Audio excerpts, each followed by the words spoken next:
Na tukiangazia mengine ni kwamba wanaume wawili mtaani Kariobangi North wanauguza majeraha ya risasi baada ya kujipata kwenye vurugu wakati wa hafla ya sherehe ya ushindi wa mwakilishi wadi iliyohudhuriwa na kinara wa DCP Rigathi Gachagua. Wiki moja unusu baada ya matukio hayo ya vurugu, waathiriwa hao hawajapata matibabu wala hata uchunguzi kufanywa kuhusiana na tukio hilo, kama anavyoeleza mwanahabari wetu Ode Francis. Ndio hali ilivyo kwa Sosberi Ochieno, baba mwenye watoto 5 mtaani Kariobangi. Tunakutana naye akijikaza kwenda msalani. Kisa na maana, majeraha ya risasi za mipira mwilini mwake. Katika mtaa wa Kariobangi North, Jumapili iliyopaswa kuwa ya kusherehekea ushindi wa uchaguzi iligeuka kuwa machafuko na maumivu, kanisa la PCEA likiwa uwanja wa tukio. Lakini nje ya kanisa hali ilichacha. Miongoni mwa umati huo, Ochieno alikuwa ametoka katika kanisa la Kikatoliki lililoko karibu. Senye walipotawanyisha raia, sasa tukujua pia nao wana rubber bullet watamix.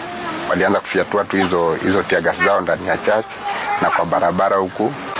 Mimi harakati tu hiyo nikasikia uchungu pia huku kwa mgongo, kushika hivi nikaona na bleed. Katika vurugu hizo, mwanaume huyo alipigwa risasi ya mpira iliyomuingia kwenye makalio yake.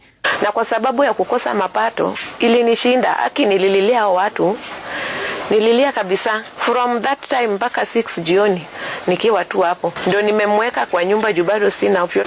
750. Alafu kuna ile ya picha. Hiyo hasa walikuwa wanasema haiwezi simamia.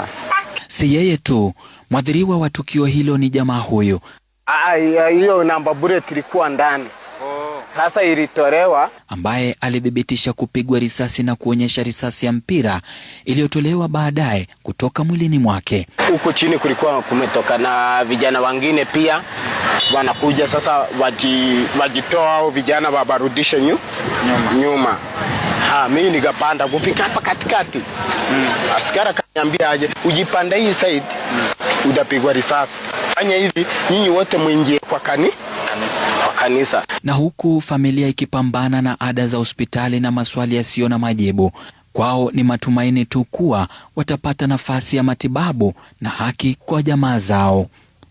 Ode Francis, Runinga ya Citizen.